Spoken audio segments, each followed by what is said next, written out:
aku ora wis kiai ngalim, perasaanku dadi kiai pedak mulang amrek. Ora mulang wis rapati napa? Iya, iya. Kok kon takok itu goto gua nganti sakniki biasa teng pasar lungguh teng parkiran iki lungguh teng isor iki biasa. Iki tiang-tiang lungguh sepeda motor dhuwur kadang ya wonten sing ngamuk. Wis ono Gus Ba, aku bilang, aku nyayu pedak mulang. Kenapa ngene iki ora pasti apa? Cuma tetep wong saleh, nek tak omong ya. Aku tetep wong saleh. Lalu kula ulama paling ora tau tersinggung. Mboten ate kula tersinggung, kali rukun tak kontan urut mboten tersinggung. Dia biasa mah.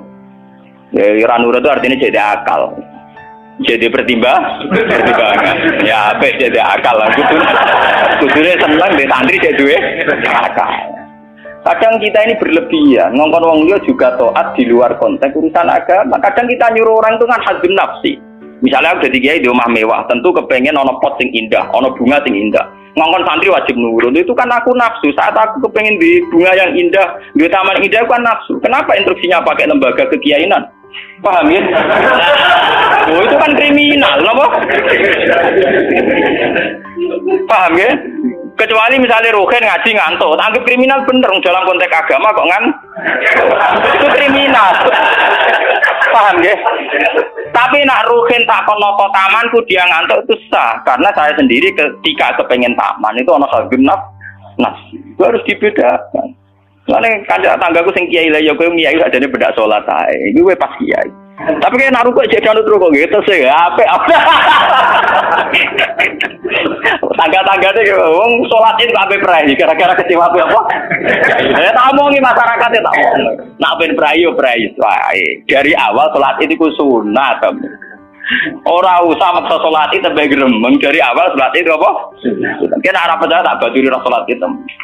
Mau aku nganti saiki biasa ra salat itu. Mula biasa dengan di sani rasulat iki toko-toko biasa. Ya iki biasa mawon. Ya tapi kan ada sekeramat ge wong barang aja. Ya biasa mawon gitu. Artinya bukan apa-apa ya. Mbok ya agama itu tidak usah dikere. Kon sunat ben tetep napa? Sunat. Terus kok ada Jawa ora tau salat subuh nek salat. Wong apa bakar nek keragat.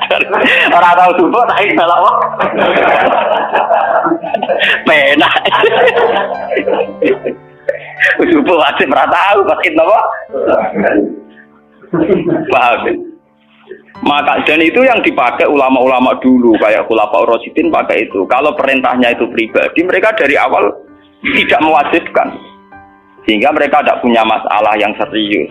Kalau baru atas nama agama benar-benar wajib toh.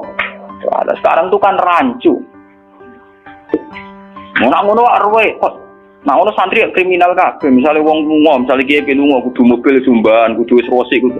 Itu kan bagaimanapun ada hadzun nafsi. Ya kita ngongkon santri ya ngongkon, ben cung mobil ubah resi. Tapi kita tahu kalau itu pada unsur hadzun nafsi. Nek rodok ngantuk sithik-sithik mbek anggap yo keben. Paham nggih? Kecuali kita ngongkon salat, mbek anggap kita marahi yang sowan pangeran jangan. Harus kita bedakan mana perintah kita yang masih berbau nafsu, yang mana benar-benar orisinil faktor agama. Faktor apa? Agama. Dan itu yang dipraktikkan Rasulullah. In udhiya ya'fu wa la yu'aqib wa in khusima yasmut wa la yujah. Nabi kalau disakiti secara pribadi mudah dia memaafkan. Beliau mudah memaafkan. Tapi wa idza du'i'a haqqullah, kalau haqqullah yang sudah diterlantarkan itu beliau baru tersinggung. Nah, sekarang kan sudah campur aduk. Hadzun nafsi juga lembaga-lembaga apa? Maka tak kandhani kudu nurut. Partaiku.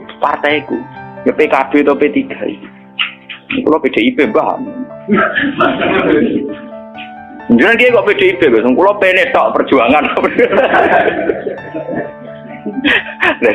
Kalau ini mulai dia kata ini partai apa bagus? Kalau PDIP tapi PNS tak. Napa dia perjuangan? Jadi orang murid kudu apa?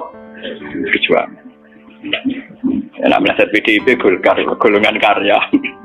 Kau ngalim kudu sering berkarya. Mohon kula terusaken nggih. Ya niki sing termasuk antike dawuh Senawi Banten. Wa idon anna a'mal umara wa sa'atin mauqufatun ala fatawal ulama. Ya niki sing sederenge ayat. Harusnya kebijakan-kebijakan penguasa atau raja itu mauqufatun ala fatawal ulama, atau ala fatawid ulama, fatwa-fatawid. Raja atau penguasa itu kalau punya keputusan itu harus ikut pada garisnya ulama. Saya kalau bolak-balik matur. Sekarang yang merupakan garis ulama dalam konteks bernegara itu apa? Ini kalau ngomong sensitif ya. Yang kaitannya ulama dengan negara dalam konteks negara yang kayak Bhinneka Tunggal Ika itu apa? Itu pancen repot. Misalnya begini, kita punya Ambon, punya Maluku, kita punya NTT. Ketika dipaksakan dulu piagam Jakarta yang memaksakan syariat Islam, tentu mereka akan menantang keluar dari Indonesia, NTT dan Ambon, Irian Jaya misalnya. Yang kayak begitu itu tidak fatwanya ulama, itu sudah masalah bernegara. Lalu kalau nanti tanggal kiai coro jenengan sebut ikus, misalnya Indonesia memaksakan penerapan syariat Islam. Syariat Islam yang mana? Kalau syariat Islam formal mungkin kita akan mengatakan sebaiknya diterapkan syariat Islam. Tapi termasuk syariat Islam adalah menjaga peluang dakwah, ini catat. Dan saya siap ketemu Allah dengan pendapat ini. Bukan berarti saya terus pluralisme atau pakai teori-teori modern, enggak. Saya pakai teori ulama. Saya tidak pakai teori modern. Catat ini, saya tidak pakai teori modern, pakai teorinya ulama. Termasuk syariat adalah menjaga peluang dakwah. Bayangkan kalau dipaksakan syariat Islam kemudian NTT keluar dari Indonesia, Ambon, kemungkinan kita dakwah di Ambon malah tidak ada. Juga kemungkinan Islamisasi di NTT malah tidak ada karena sudah keluar dari Indonesia. Paham ya?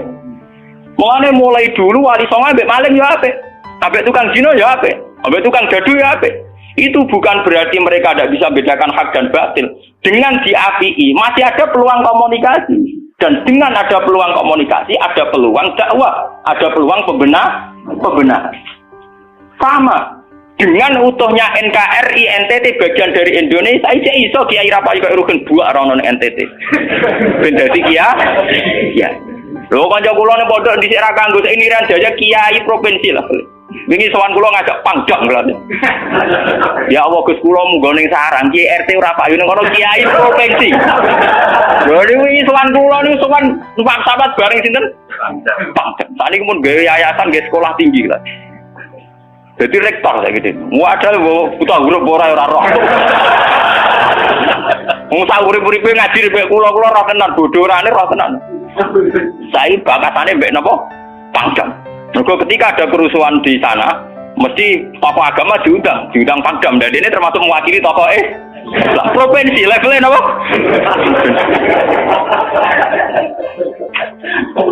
Artinya logika sehat kita, kalau kita memaksakan syariat Islam formal malah NTT lepas, itu kan berarti tidak ada kesempatan dakwah. Toh dengan tidak lepas, toh kita bukan berarti tidak ingin dakwah, kan tetap ingin apa?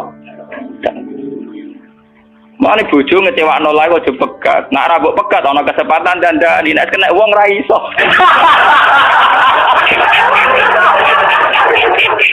Tapi tak tekir ra apa.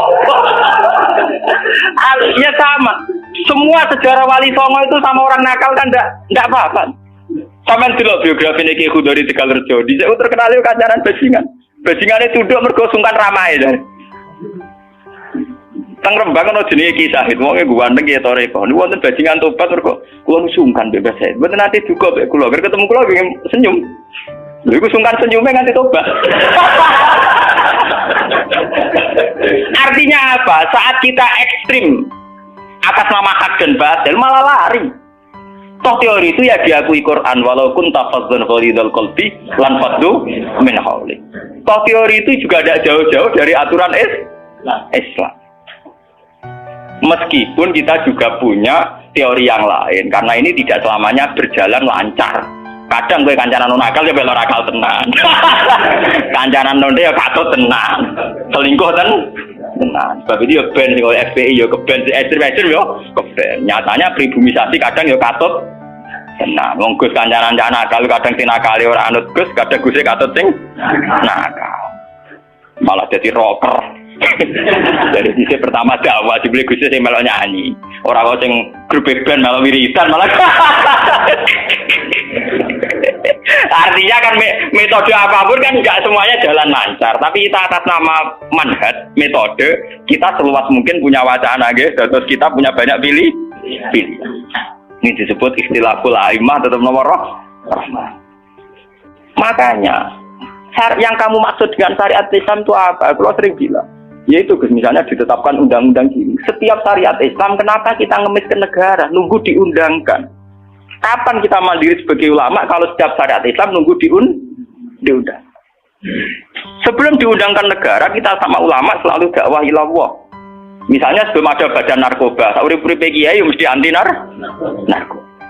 Sebelum ada undang-undang misalnya tentang kawin, perkawinan, sauri-uripe kiai nak kawin mesti goleki wali. Nak ana tanggane kawin digoleki syahid, digoleki napa? Wali. Kenapa setiap syariat Islam kita ngemis ke negara?